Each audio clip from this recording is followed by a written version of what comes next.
Hi, Terri Gillespie here, and welcome to Author Highlight and Giveaway. And this is episode 11, and I am so excited because next to me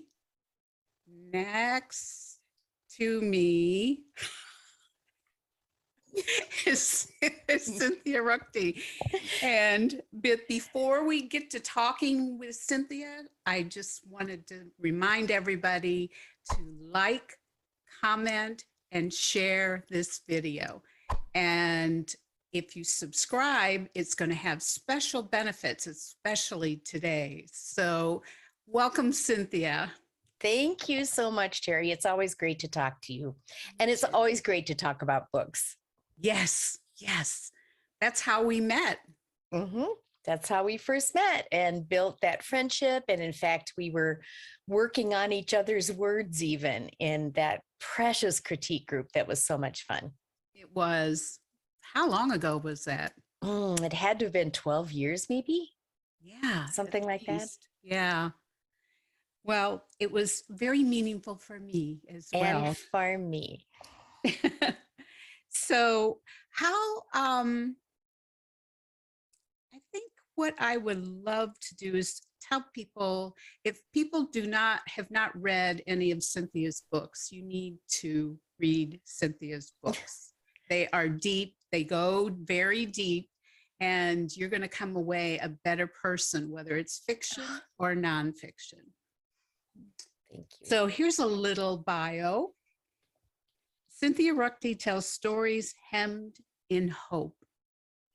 Through her novels, novellas, devotions, and nonfiction, and through speaking for women's events and retreats and writers' conferences and workshops, she has garnered numerous literary awards.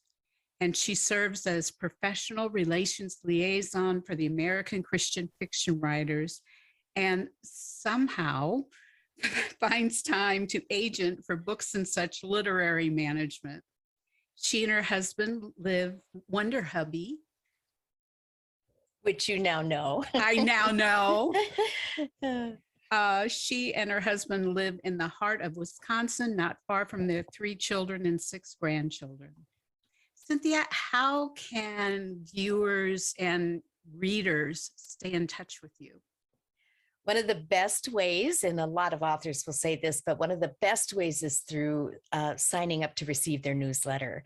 And I have a newsletter that changed over the last year or so to be more like a magazine format. So it has recipes and it has tips and short little nuggets that are good takeaways for just making life better. I talk about the idea of it's really about living a hope-filled life or a hope-hemmed life. And everything that I try to put into that is not only news about books that are upcoming or special things that might have happened to books along the way or comments, but specifically for just encouraging us all to find hope where it might be hiding, and then to be able to live a life that is hemmed in hope. And that sometimes means in the kitchen, sometimes means in the family relationships, sometimes it's in our community or with our friends. But I increased the content of it. So the newsletter, which they can find by going to the website, which is simply my name, cynthiaruchti.com, and there'll be links, I'm sure. And it will pop up. My husband will make sure that it pops up. That's wonderful. And there's a second way to reach me, which is through hemmedinhope.com, because hemmedinhope.com is easier to spell than my name. But we're really grateful for when those pop-ups can come in and inform people about that. And then I'm on just about every social media outlet that there is. My favorite hangout places are Facebook and my Facebook reader page, Instagram, and sometimes there's news on Twitter, but mostly they can find me on Facebook as well. My heart goal is that this is interactive between readers and me. We are a team, because I know that when somebody opens a book, they bring themselves to that story too, and that changes the story for them and for me. And I love that interaction with readers. I love that. And that it's so important for readers to feel a connection. When somebody speaks into our life, we want to have a connection with that person. And all those really great links that Cynthia is talking about are all going to be in the description section, along with some other really good links.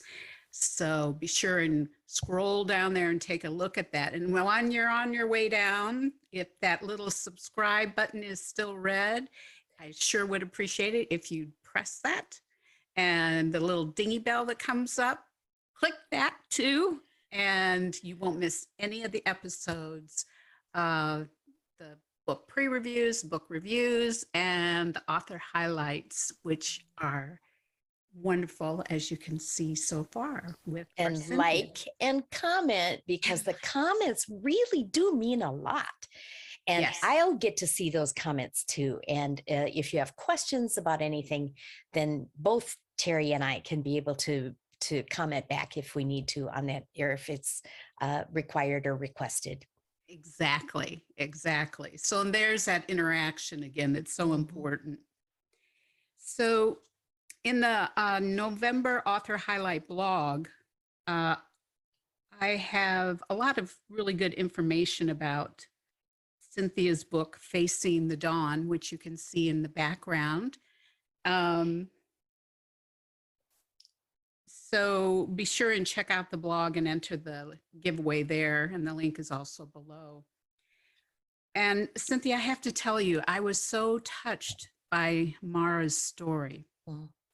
I think it's an all too common tale for the one that's left home while the other is out doing incredible work for the Lord or being first responders. So that's a really interesting topic that you just really dig in deep and are very open with Mara's hurts and frustrations. So beautifully done. Thank you. I think sometimes if I could add this, Terri, sometimes it's military spouses as well. Yes. Because there's the hero out sacrificing everything. And then there's a spouse at home who is picking up all the pieces of what the hero had to sacrifice to go serve his country or her country.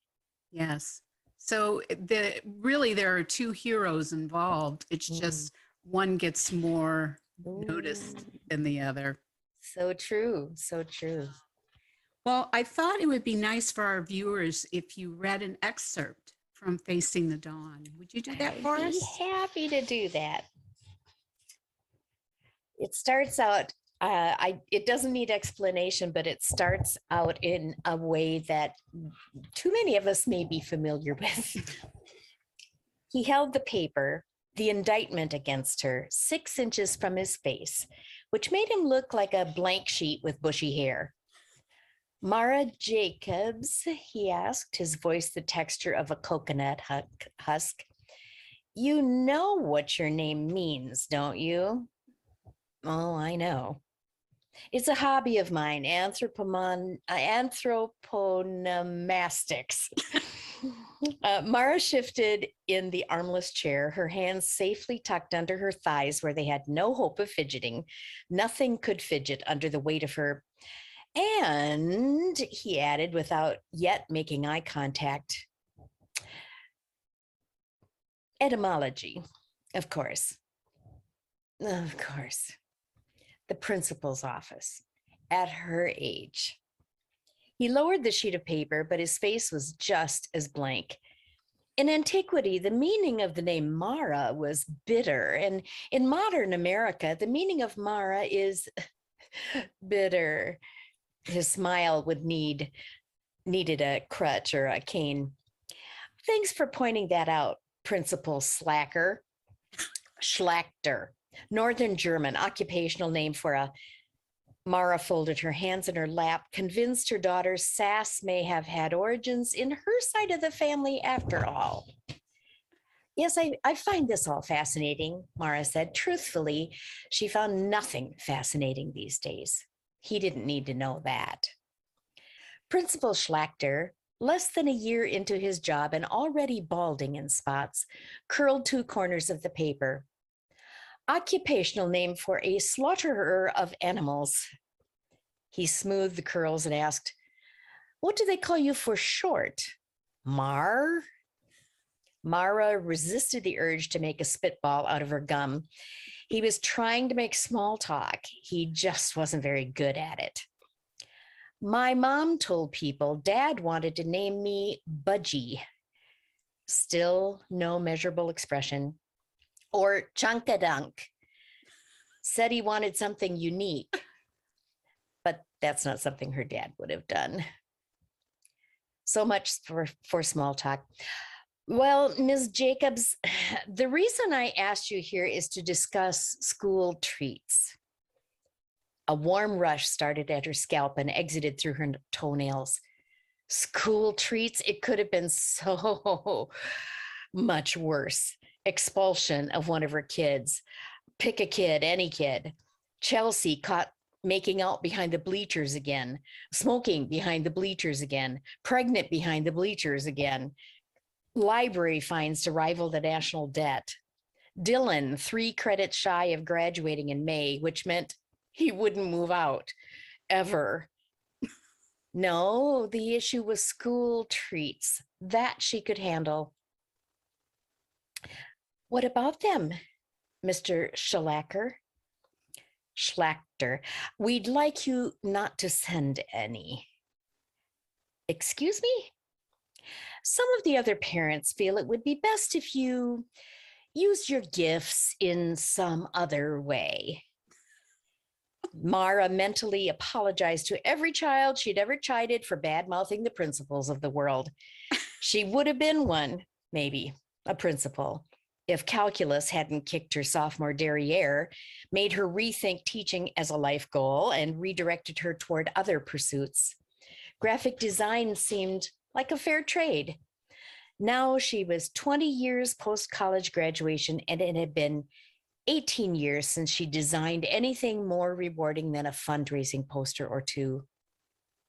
Ms. Jacobs, it's Mrs., technically. She couldn't fault the community for assuming she was a single parent. Her husband, Liam, had last been home when? And what was the anthropomorphology of the name Liam? My apologies. Mara's spine stiffened. Are you saying I'm banned from sending treats to school? Mr. Schlachter tapped the "we have an issue" paper on his desk. A normal person would tap it twice for emphasis. Tap, tap. He tapped at least 6 times. Not banned per se. Then what per se? Actually, our lawyers advised. You took my Rice Krispie treats to a team of lawyers? Your treats weren't gluten-free. And you frosted them. Yes, with chocolate.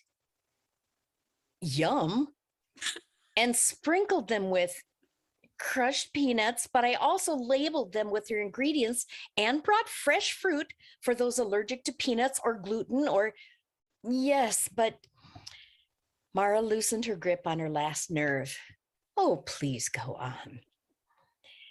The fruit, mixed fruit. I prefer the term integrated. Fruit is good for kids. They don't eat enough fruit. And when fruit looks fun, there's a greater chance they'll spend time in the emergency room.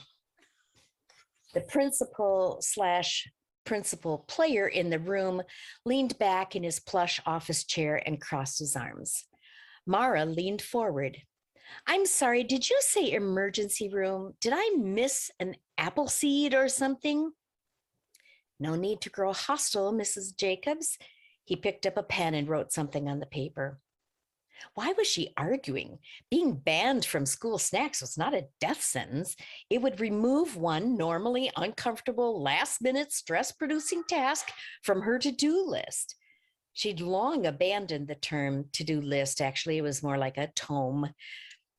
Please, Mr. Schlachter, tell me what happened. How could skewers of fresh fruit be skewers? This was for sixth graders, not preschoolers.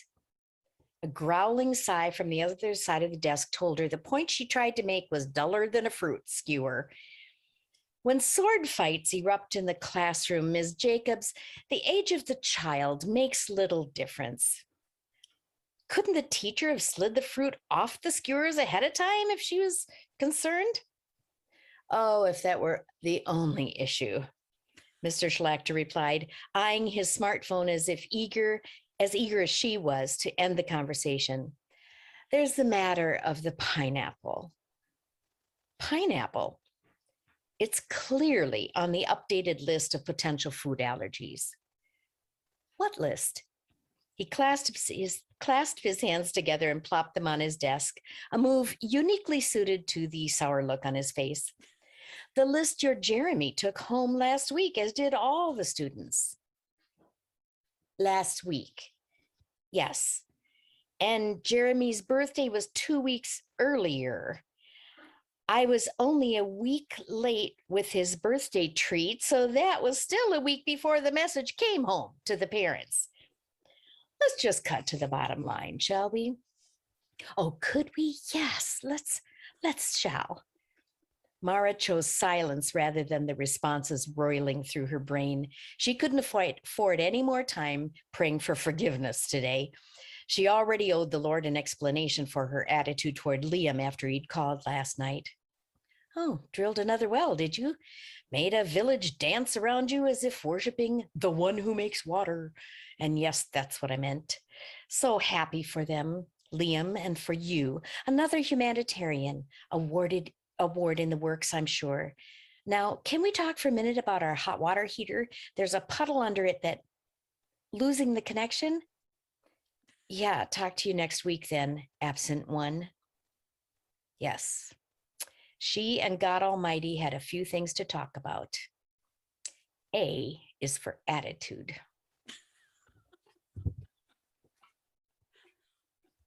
Okay. So not only is Cynthia deep, but Cynthia is funny. And it's interesting because so many of those little bits and pieces came from scenes from my life, or that the whole pineapple thing was because my mom was allergic to pineapple and thought that meant nobody in the world should ever like it. So little bits and pieces of things like that weave in there. But I wanted this woman to be so snarky, but not in a nasty way necessarily, just in an extremely exhausted, is everybody in the world against me way. Yeah. It gets much, much deeper as the book goes on, much more sober, but this is who she was at her core. Yeah. Well, and snarky is just hurt mixed with humor. That's it.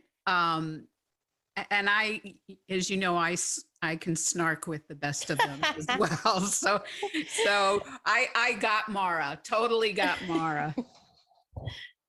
So the author highlight blog, as I said, has a lot of fascinating information about this book and about how you came to write. And I just loved your answers. So be sure and check out the blog, which the link is down below. But what we wanted to do with these live interviews is to have some fun questions like, what is your superpower? Or what superpower do you wish you had? And how would you utilize that power? Seriously, I thought a lot about all the things like the ability to blink my eyes and I'm in a different time zone, or totally skip everything from driving to the airport to arriving at my destination, superpowers like that. But this is the one that really landed on me. It kind of relates to the little snippet that we read too, interestingly enough. I wish I had a meal making superpower, that the idea would come to me and I would snap my fingers or tweak my nose or something. And there it is, all laid out in front of me, including all the sides, whatever the main part, the entree is, including all the sides, and perhaps a dessert as well. After years and years and years of making meals, because my mom worked full-time and slept during the day, and my dad had a full-time job, both were very committed to their work and were extremely important. No, not important. That's not the right word. Influential in their community and needed. My dad was an educator. My mom was a nurse. That meant that I was maybe younger than 12 when I first started needing to plan meals for our family. I was the oldest of the five siblings. So when I think about my age now, which we will not discuss, and do the math, You're 20, right? I can still do, right? So that'd only be 8 years that I've been making meals, but wow, I'm way more tired than that. And as much as when there are lots of groceries in the house and when there is an exciting meal that I might like to prepare, then I love to cook, or something new I'm trying out. But it's the dailies. And it's like that for just about everybody. It wasn't just Mara who gets tired of the dailies. It's all of us. That I would love to be able to have the superpower to be able to have, I think of a meal and there it is. But now all of a sudden it occurs to me, I'd rather not even have to think of it. I'd like to have somebody think of it for me. So we skip the thinking part, we skip the prep time, we skip the cooking, we skip the cleaning. Wouldn't that be glorious? That would be glorious. Well, a lot of the viewers know that I always check out the fandom wiki page that talks about the different superhero traits. And there is actually a superpower called cooking manipulation. And Come on. you have the power to manipulate cooking and the cooking process. And it's a variation of art manipulation. So you can create, shape, and manipulate cooking processes, and all aspects of cooking, preparing food for oneself or others, including augmenting, enhancing, speeding up the process, lowering and reducing it, erasing and removing it, improving, changing it into something else. Basically, every single step, event, aspect, skill, process, or property relating to cooking and culinary experience can be controlled. So there you go. Who knew? Who knew? So yeah, I know I would use that superpower for good. I just know I would. Yeah. I feel it in my bones. Yeah. That if I had that superpower, I would use it for good. Yes, and you'd have a long line of people waiting to come eat at your house. Yeah, true. So Cynthia has generously offered a fabulous gift package for our giveaway this month. And I think you should describe it and maybe do a little show and tell. Sure. It's a conglomeration of lovely things, and it has a couple little things that are just little tidbits that you might appreciate, like Facing the Dawn chocolate and a Hemmed and Hope refrigerator magnet that also doubles as a great bookmark, and a few things like that. And I was going to give away a tea that was related to the kind of tea that's mentioned in the book. But another thing that's mentioned in the book that I'll give instead is a little bit larger value for the readers, which is a bag of genuine Uganda coffee. Oh my goodness. I have a friend who helped me with some of the research for the Uganda elements that are in the book, that you have to read the book to find out what those are. And and I got some genuine Ugandan coffee from her. So that's a treasure. Mm. And then Liam was out there digging wells for those who had no wells and needed clean, fresh water. So it seemed appropriate that I would have a water bottle to include in Oh this my prize goodness. package. But they can have their choice of another water bottle instead if they want, which is this gorgeous Oh thing. my goodness. So one or the other of those. And then because in the book, one of the art forms that was mentioned in the book, it's a book that deals a lot with grief and grieving and loss. And one of the elements that was talked about that's so healing during that process is art and beauty. And cyanotype prints, which is art that the sun makes on photographic paper, a special kind of photographic paper, is one of those art forms. And so an artist that has done just some beautiful cyanotype prints. I have 4 note cards from her where it's the sun itself that creates the art. Oh my goodness. You lay a weed or a plant or a flower, or it could be your grandmother's watch or a piece of lace Oh on my this goodness. photographic paper, and the sun then creates the art, which really is symbolic in the story too. Yes.